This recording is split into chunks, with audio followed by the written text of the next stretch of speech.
在电视剧《西游记》当中，孙悟空大闹天宫的一幕成为了电视剧的一个经典片段，给人们留下了深刻的印象。在剧中，玉皇大帝虽然坐在最高的位置上，但是当他遇到蛮不讲理的孙悟空的时候，根本不知道要拿他怎么办，所以他高举起手来大喊：快去请如来佛祖。他这句话一出，顿时给人们留下了玉帝的实力不如如来佛祖的印象。但是当如来佛祖赶到，听到孙悟空说出皇帝轮流坐，明年到我家的话后，他非常诧异，问孙悟空：你知道玉帝修炼了多少年，又经历过多少次天劫吗？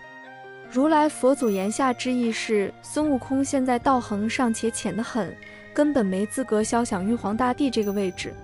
那么玉帝到底是什么动物成精，又躲过了多少次天劫呢？玉皇大帝是我们华夏文化中传说中众神的主宰，而关于玉皇大帝的来历却具有非常神话的故事。对于玉皇大帝的认识，我们知道最多的就是在我国著名的电视剧《西游记》中的形象刻画。在《西游记》中，玉皇大帝表现得非常懦弱，属于那种欺软怕硬的角色，自身并没有多大的法力，但是在众神面前却有非常重要的地位。作为三界的主宰，在众神面前是一个非常重要的角色，但是往往能够惹得众神非常的气愤。今天将为大家讲解一下玉皇大帝的来历，并且让大家认识一下玉皇大帝的神话故事。在传说中，在三界中的天界中，存在着两个具有非常重要地位的神仙，一个是玉皇大帝，另一个就是王母娘娘，并且在天界中他们是一对夫妻，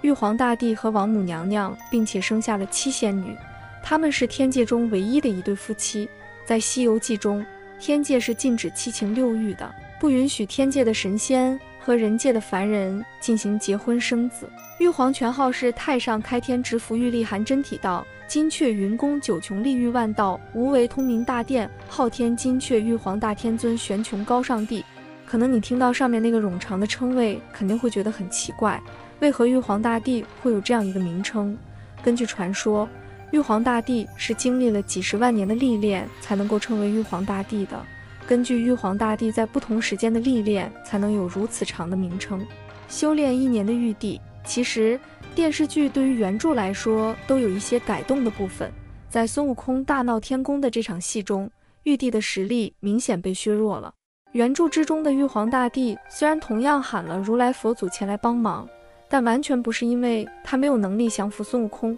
只是因为他低调惯了，不愿意在人前亲自动手罢了。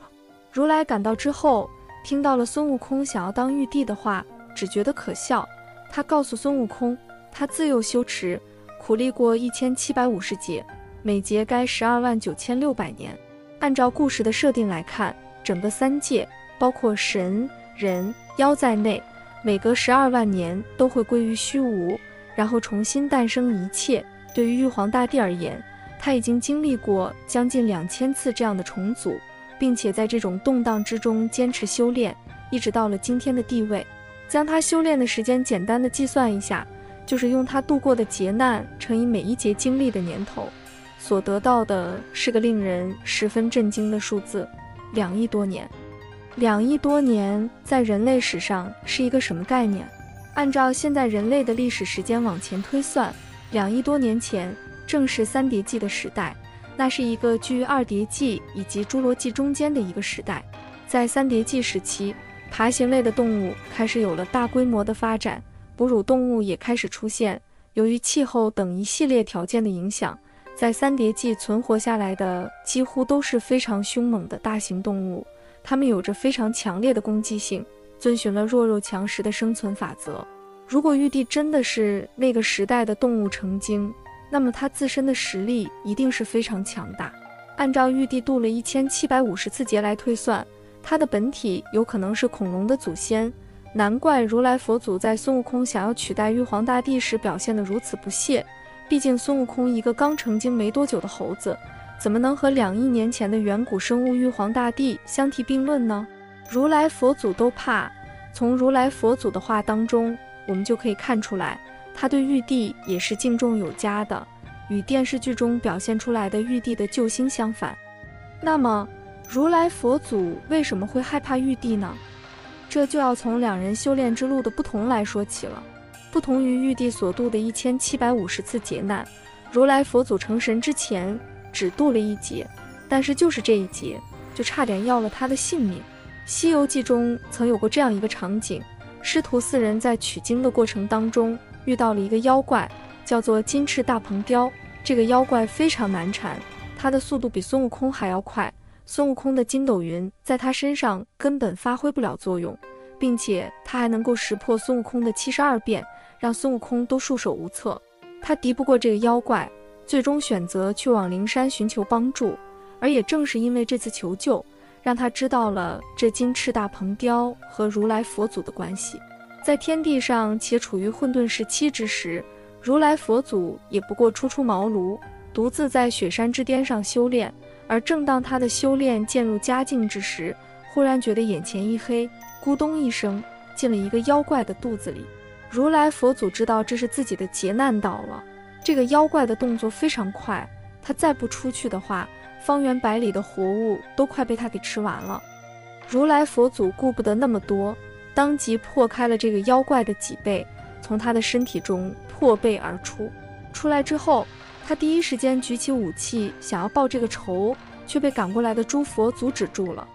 他饶了这只孔雀一命，让其成为了佛母。而对于孙悟空无可奈何的金翅大鹏雕，如来佛祖曾说，大鹏与他是一母所生，故此有些亲触。虽然如来佛祖的劫难如此凶险，差一点就没命了，可是和玉帝的1750次渡劫比起来，他的修炼之路仍然算得上是非常简单，所以也难怪连如来都害怕玉帝了。修炼之路漫漫，对于从石头缝里蹦出来的孙悟空来说，他不通人情世故，只知道自己实力超群，只有玉皇大帝这个位置才能配得上自己，所以他大言不惭地说出了皇帝轮流当这句话。就连如来佛祖告诉他和玉帝的差距后，他也仍然不在意。但是取经的过程就是成长的过程，孙悟空的取经之路早在他被压在五指山下的那一刻就开始了。